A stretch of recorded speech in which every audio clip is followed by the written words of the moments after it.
Sioux City is now working on its very first roundabout. A public hearing tonight gave people a chance to check out the plans for the traffic feature at the intersection of Old Lakeport Road, Elk Creek Road, Southern Hills Drive, and Christie Road. Sidewalks, water main, and stormwater infrastructure are also planned as a part of the project. As traffic grows in this area, engineers say this is the best option. The best design that we could come up with was a roundabout which incorporates the traffic coming off the dead-end stub into the traffic at the four-way intersection.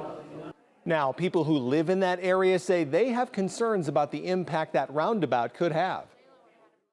I think it'll be a bit of a hassle to put in, and it'll impact a lot of people's lives during the whole process of creating the roundabout.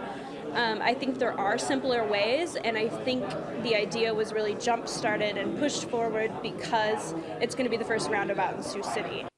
The whole project is going to cost an estimated $2 million.